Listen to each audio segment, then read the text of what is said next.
Welcome to LiveDaf, your online Daf Yomi Shir. Shalom Aleichem. Welcome back to today's Daf Hayemi Meseches MEILAH Daf. Hey, we are holding on Dalad Amud Beis, 10 lines from the bottom, right at the 2 dots. Klal Omar Rabbi Yeshua. This goes back to the Mishnah. At what point does the MEILAH status expire? Says Rabbi Yeshua, it depends if it became permissible to the Kaihanim. Now we're talking about a kachim kadashim, like a chatos, where MEILAH is present up until the point where it has shas heter, because as Rashi in the Mishnah explained, MEILAH is synonymous with the kachei Hashem status. As long as it's still designated as such, it's still exclusively Lashem, Kachei Lashem. So then there's MEILAH. But once Kachei Hashem status dissipates, the MEILAH leaves. So what's the cutoff point? Once it gets the Shas Hetel Kaihanim. Klalam Rabbi Yeshua, Kol Shahoisalah, Shas Hetel Kaihanim. As soon as it becomes permissible for the Kaihanim, now, we assume it means for them to eat, but we'll see in the Gemara. It's more complex than that. There are several understandings of this phrase of Shas Hetel Kaihanim. So, as soon as Shas Hetel Kaihanim triggers, at that point, the MEILAH leaves. Ein moy alon ba. V'chol shaloi hoysala Shas Hetel Kaihanim. But if it never had Shas Hetel Kaihanim, the MEILAH is still present. Now, we're speaking that, for instance, the carbon became puzzle along the process. So, practically, it's not really edible. But the MEILAH factor doesn't really depend on whether it currently could be eaten by the Kaihanim. It depends whether there was a moment in time when Shas Hetel Kaihanim was activated. And the Mishnah goes on to explain, to give us examples of both categories. What would you consider something which had Shas Hetel Kaihanim? So basically, it became possible after it already arrived at that juncture called Shas Heter. When is Shalana? It was left overnight. So the whole akrava process was done properly, but the meat left overnight, it stayed overnight, became puzzle. So once the MEILAH vacated, it doesn't return, doesn't come back. Shenitmis, or the material became tamei after the akrava process, v'sheyatzes, or left the premises. So in all these cases, the MEILAH is no longer here, despite the fact that the material is now puzzle, because it had Shas Hetel Kaihanim. What's an example of something which had no Shas Hetel Kaihanim, where the disqualifying element occurred mid-process, before it became mutter? For instance, shenishchata chutz lezmana. The shechita was done with a machshava pigel, to process the carbon the wrong time, in the wrong place. Or v'shekiblu psulin v'zarkos dama.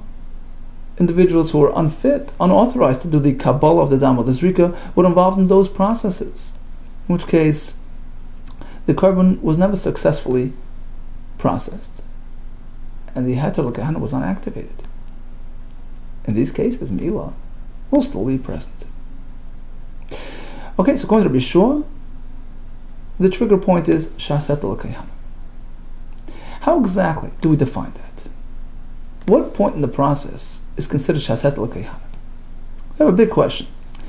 Amalei Bar Kapara. So Bar Kapara turned to his nephew, Lebar Padas. He says, Ben Achoisi, my sister's son, my dear nephew. Come, let's do some research on this topic, and tomorrow we'll have a long discussion about it. Ray, look, pay attention. Ma ata sheyaleni l'mocher. What you're going to be asking me tomorrow Bebeis HaMedrash. So let's do some research, look into it well, so tomorrow you can pose your questions, we'll have a discussion. Okay, come tomorrow. What was the question that he posed him? Heter shchita shanino? What is Shas heter, a moment of permissibility? What does that mean? Heter shchita shanino? The heter that the shchita itself already accomplishes. Tosfos explains, because even though the shchita doesn't really allow the meat to be eaten, you have to wait a long time until the Kabbalah, MEILAH, and Zrika happens to be mater the basar b'achila. But there's an element of heter that's already happening during the shchita. Tosfos explains, because it's being mater the dam for the avodah of the kohanim. It's sort of enabling the dam to be handled and processed by the kohanim by way of the Kabbalah, all the way until the Zrika. So there's an element of heter permissibility that's being activated through the shchita. It's rendering the blood as something which will eventually, upon processing the dam, will make the basar mutter, and also in a way you can say it's really relabeling the basar as well. It's now separating. The dam will be the matter of the basar, and the basar is labeled as a nitar, the recipient of that heter. So you can understand how the act of shchita will change the status of the basar from kachei Hashem to non-kachei Hashem, because it's en route to becoming mutar ba'achila. That's one way to look at it. So the shchita per se accomplishes that. We turn to the next talmud. Oh, heter's rika shanina. Or you need the next step to achieve heter regarding removal of MEILAH. Heter's rika. That the blood was collected in a kli and enabled for zrika. So it's almost like the zrika process has already begun, because you have the zrika material on hand. And once you consider it like it's already in the zrika process, which is mater, the zrika which is mater, the basar lachila, so it's as though it's already here. You already see the heter on its way. And at that point, the basar is no longer kachei Hashem without MEILAH. Okay, so that's the second option. Heter zrika shaninu, or maybe you need all the way to the finish line. Heter achila shaninu. You need the actual zrika to take place to permit the basar lachila. Only that will deactivate the MEILAH and the kachei Hashem status. So this was the question that was posed to the uncle, to Bar Kapara, who responds, actually, it's a machlokes. Chizkiya Amar, heter shchita shanin. The first step, shchita, is sufficient to deactivate the MEILAH status from the korban. Rabbi Yechon Amar, no. You have to go all the way to the finish line, heter achila shanino, which happens through the zrika. Amar Bzeira. If we'll take a close look at our Mishnah, Loidaika masnisen, the loike Chizkiya, with loike Rabbi Yechon. Our Mishnah doesn't really line up with Chizkiya. That is the shchita that does the trick, nor like Rabbi Yechon, who requires the zrika. And in fact, it's even a strong kasha. The wording of the Mishnah will actually be a strong kasha on Rabbi Yechon's position. Tanan, look at the Mishnah. It says, Shalona, Shenitmis, V'Shiyatzis. In presenting the category of Shahas Etel Kayhanim, that which had heter, that which loses MEILAH, Mishnah cites three examples. Shalona, Shenitmis, V'Shiyatzis. It was left overnight, became tamei, left the premises. Now, what are we talking about? What happened to what? Are we talking about the blood? We're talking about the basar of the korban. The Gemara is assuming we're talking about the dam of the korban. Lav, the landam, will assume that these things occur to the blood. So there was a shchita, there was a Kabbalah, and before the zrika, the blood was left overnight. And what does the Mishnah say? Yuktani, ein mo'yalam boy. Mishnah says, there's no MEILAH. What do you mean? but there was no zrika, which is required contra Rabbi Yochanan. Ush mamana. We can conclude from here, heter zrika shaninu, like the middle option. And as long as the blood was unable for zrika, that would be sufficient. That's far enough in the process to remove the me'ilah. That's a kasha on Rabbi Yochanan, who requires the actual zrika. Now, it's not such a kasha on Chizkiah, because perhaps the Mishnah is just,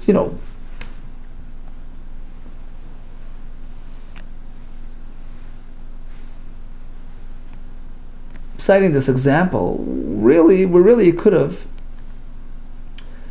referred to a case where just the shechita was done properly without any Kabbalah. But the Mishnah could have said that, but it chose to add another detail to the story, which perhaps wasn't necessary. So it's not really. Taisa says it's not such a kasha on Chizkiah, but on Rabbi Yochanan it is, because here it never got to the zrika, which is an absolute requirement according to Rabbi Yochanan. Ushmaman heter zrika shaninu loy delam basar. No, the lina never happened to the dam. The dam was perfectly processed on the mizbeach. Who's the zrika? The basar was left overnight, and that became pasul. Aval dam is dark, but the blood was put on the mizbeach, and that's why it says there's no mi'ilah mishum hachi. That's exactly why the Tanya Mishnah says there's no mi'ilah. Exactly like Rabbi Yochanan, because post zrika there's no mi'ilah. Okay, let's try another kasha tanan from the other side of the equation. Was considered something which never had a moment of permissibility for the kaihanim. There's a gersa shas heter l'kaihanim. So what are the other examples? There was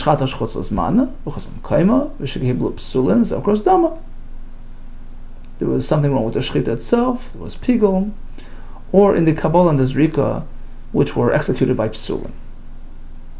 Okay, now let's analyze this last case. The Kabbalah and the zrika were done by individuals who had no business doing it, a Yisrael or whatever. Hey Chidami, what exactly took place? Ilaim and Zarku psulin. There's a gersa Ilaim and the kiblu psulin and Zarku psulin. The Mishnah means literally that both were accomplished by psulin. Why is that necessary? To disqualify the korban, that they did the Kabbalah and the zrika. Why? Lamali ad ikatarti. Why is it only an issue if they did both? Suppose they only did the Kabbalah. That's enough to disqualify the korban. What do you need them doing both?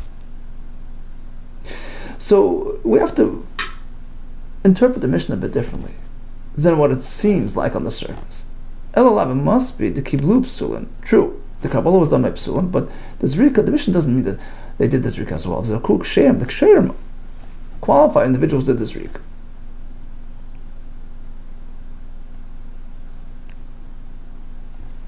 And that's why it's an issue, because as long as the Kabbalah was done improperly, we never had blood available for zrika.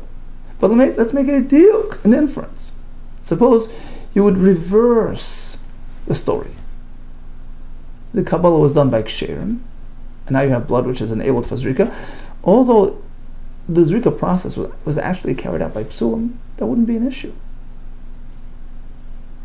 Uktani, moyalan boy. So in this case, where the Kabbalah was done by psulim, it never got to the phase of heter zrika. It was never able for zrika. The dam became pasul in the get-go. So of course there's MEILAH. There's a gersa that adds the diak that we spoke about, but adds it in the words of the Gemara of a taima. That's only true because the kibulu psulim, because the psulim did the Kabbalah. Although the ksherim did the zrika, but since the Kabbalah was done improperly, it never got to the phase of heter zrika. However, let's say we reverse it, kiblu ksherim, v'zarku psulim. The ksherim did the Kabbalah. Even if the zrika was done by the apostle, but the Kabbalah was done by a kosher, you have blood which is available for zrika, that's sufficient. That's heter zrika. There would be no longer MEILAH here. Shemamina, that proves that heter zrika shanino. It's all about heter zrika. Maskav Rav Yosef, not so quick. So he asks like this. He says, if you're going to make this split, meaning that the wording of the Mishnah is meant to be learned with exactness, the way you proposed. Kabbalah was through a puzzle, the Zrika was through a kosher, and if you would reverse it, then it would be okay, because, right, if you're going to be so meticulous, so exacting in the words, how are you going to learn the next Mishnah? Mishnah over there in Maseches Zvachim, which has a similar phrase.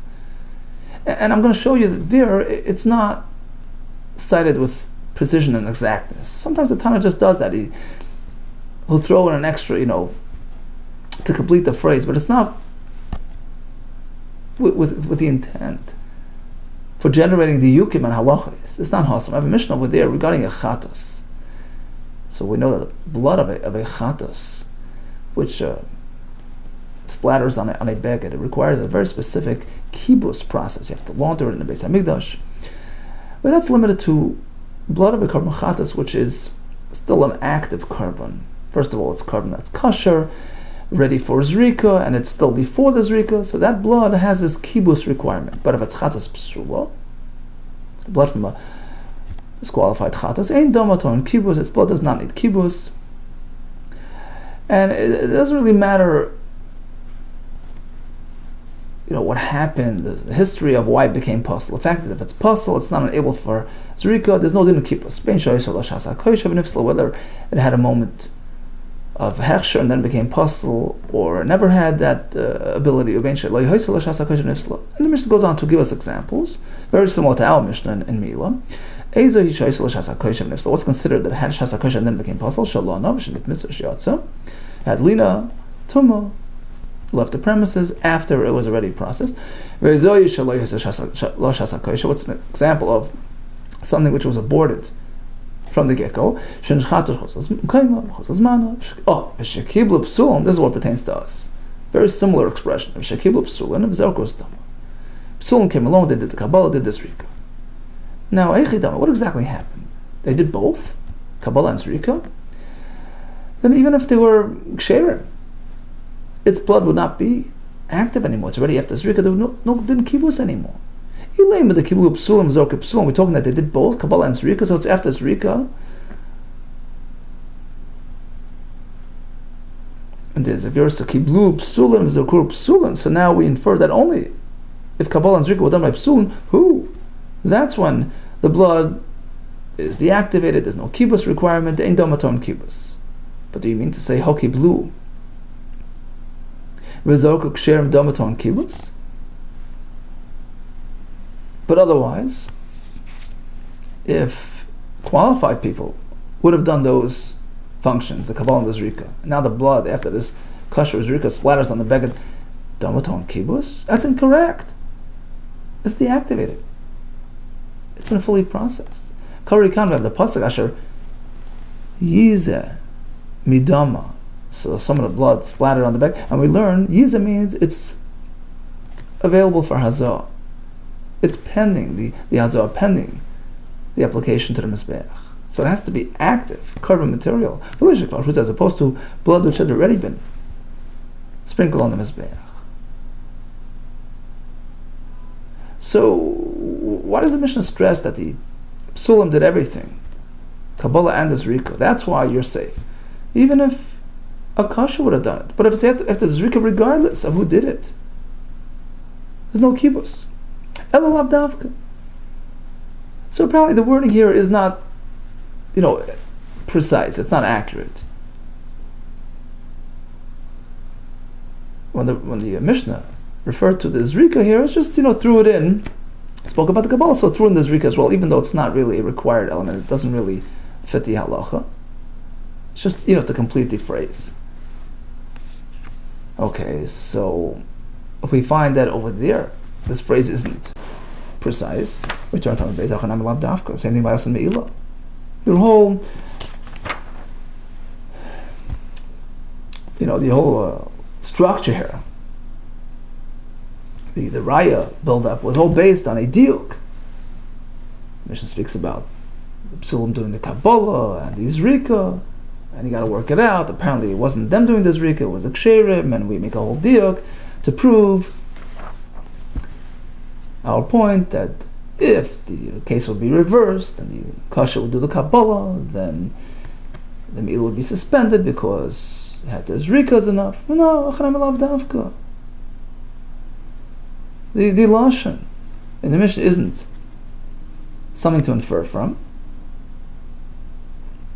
And perhaps even in the reverse case, if the kasha would do the Kabbalah and the Zrika by the apostle, it wouldn't change any matter. It wouldn't change matters. The MEILAH would still be active, because just by doing a proper Kabbalah, it's not sufficient. That's heter Zrika. It's not enough. You need the actual heter achila through a full and complete process, including the Zrika.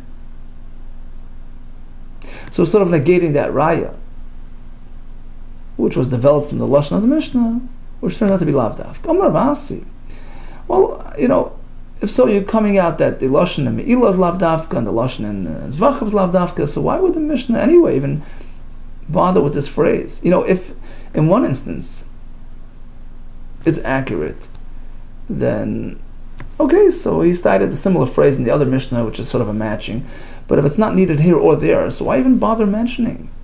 Just delete the whole reference to the Zrika if it's unnecessary, but it has no context, neither in MEILAH nor in Zvachim. Amar Vasim Kain, if that's the case, why does it say it twice? Both unnecessary. Says the Gemara, you have to say that the wording over here, Mesechus MEILAH, is accurate, is exact, is implying what we extrapolated from that Mishnah, that in fact, if the kasha would have done the Kabbalah, that would be enough to remove the MEILAH, because heter Zrika is enough. As long as the blood is here available for Zrika, you're far enough along the process, the heter is already in view, and the basa lost its MEILAH.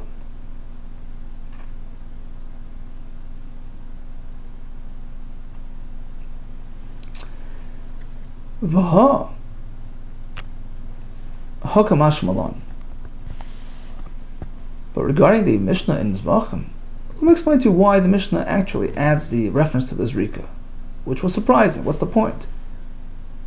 Because once you get to Zrika, then even if it would be a regular person, not a apostle, once it's past Zrika, that blood is deactivated. So why even mention that the apostle did the Zrika? There's something there.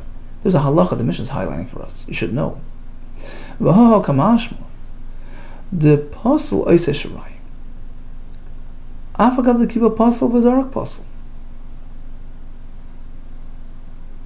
V'kibol kasha v'zarak lav klumhi. Mishnah is trying to teach us a halacha. You should know. Typically when a person, a kosher person, a kohen, does a Kabbalah of the dam, does a Zrika, what happens to the leftover? It's called shiraim. It's remnants, leftovers. It's deactivated dam of carbon. Now it's meant to be spilled into the drain, right? It's not fit for Zrika anymore. Now comes a question: what if a person who has no business doing these things does it? He does the Kabbalah and the Zrika. Can a proper kohen quickly rush in and grab some new blood off the animal and do a proper Zrika? On the one hand, you could say, yeah, because what the apostle did is valueless. It's not reckoned with. It's not on the record. On the other hand, the fact that Zrika was accomplished, was executed. So perhaps all the leftover blood is called shiraim, unfit for Zrika. That is the point of the Mishnah that you should know. There's no salvaging anymore. Avagav the Kiva Apostle Zarak, even if the apostle was the one who did the Kabbalah and the Zrika, now comes a kasha and runs in, try to salvage more blood. The Kiva Kasha Zarak, the kasha does Kabbalah again and does Zrika lav klumi. It has no value. My time, you know why the shiraim didn't? Because after the Zrika was done, whatever's left over is shiraim, unfit for akrava, even though the Zrika was done by a apostle. So that's what the Mishnah is teaching us, sort of by the way, by referencing the fact that the apostle did everything to teach us, shows over. There's no salvaging anymore. There's no active blood anymore. Well, it's not so simple. She asked this question, this very question, Rabbi Yechanan. Apostle Mal Shiyasa Shiraim. The Zrika of apostle, does that render everything else as leftovers? Vamali says, not in all cases. He says, Ein lecha davar sheyaseh shirayim. An ordinary apostle gets involved, he's not going to render the rest leftovers. He's not going to deactivate its status, except for a case of which is unique. That's pigul, and chutz relates to pigul, it's similar to pigul. There, the zrika has halachic validity, has value, despite being done inappropriately. Since it has the power to make ritzoy to a certain extent, meaning it establishes a pigul status on the korban, has that constructive, negative power. That's why it has chashivos. It has significance. And you can't just ignore it. You can't disregard it. And the leftover is considered leftover of his zrika. MEILAH, let's assume Bamri Pasul. Only this unfit process, only this inappropriate zrika will affect the rest. But if a apostle walks in and does the zrika, we disregard what he did. Lo, I feel apostle. No, even apostle will have a similar effect. What do you mean? When he said not, he said there's no other example of an improper process that renders shirayim except for the pigul. How come he meant to say, in general, so one is pigul, and there's another exception, something which is miratza b'tzibur, even if he's unfit, like a tummy, but if theoretically he can do avoid in the tzibur, if the tzibur is tummy, right, we allow even tmeim to be involved. So a zrika b'tumah has one foot into the system. In some instances, we invite him into the yakrava, so when he gets involved in the zrika, even though in this context he's not belonging there, but inevitably you have to reckon with his avodah, with his zrika, and the rest is shirayim. So there are two exceptions to this rule. In general, a pasuk fellow is disregarded.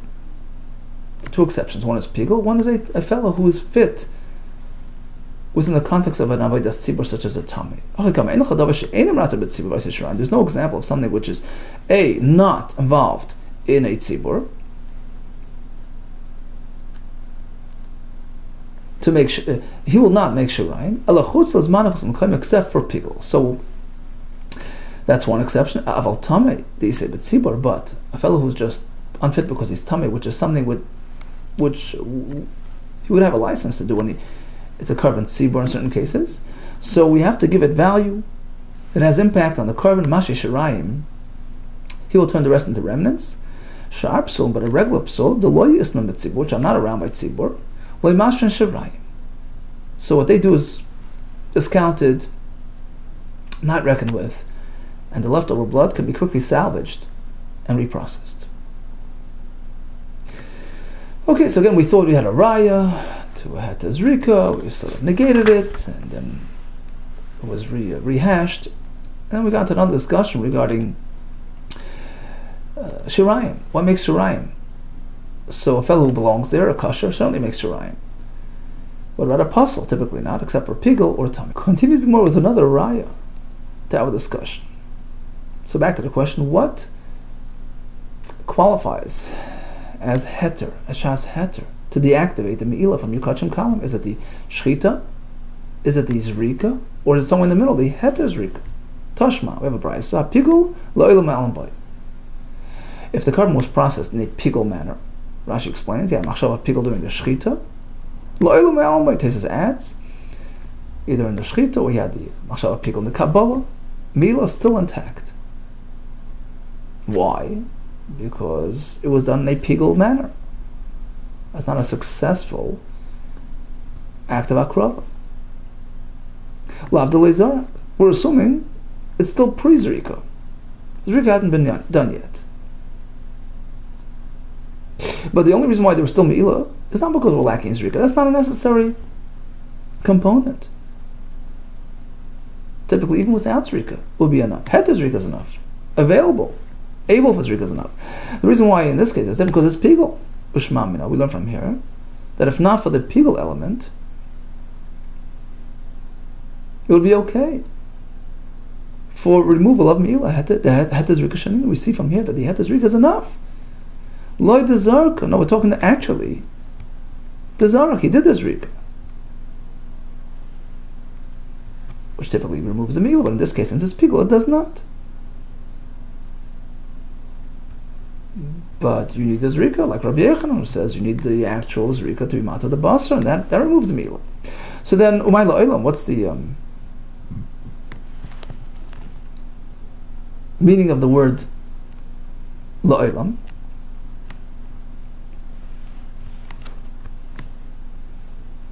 If it's just teaching us a basic halacha, that typically you need zrika, and here, since it's pigul, you don't have a proper zrika. So of course there's me'ilah. Tais explains, because that's sort of the default position. The assumption is you need a full zrika, you need heter achila. So what's the Raisa highlighting with the word la'olam? So as the Gemara, my la'olam al-kamash mon Rav Gidel. It's coming to highlight Rav Gidel's halacha.